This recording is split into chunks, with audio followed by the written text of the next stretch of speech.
hafi y'iyi kaminuza yitwa Rika, hafi y'ikiyaga neza, aho uba ufite view y'amazi. Ibibanza birimo biragura miliyoni 4,500,000.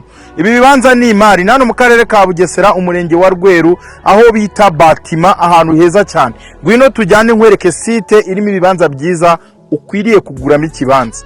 Ukigera muri iyi site yacu, ikintu cya mbere ubona nuko ubona view y'amazi. Ni ibibanza biri ahantu heza. Ubutaka bwo muri Bugesera ubundi bufite agaciro cyane, byagera kuri ibi bibanza biba bifite view y'amazi.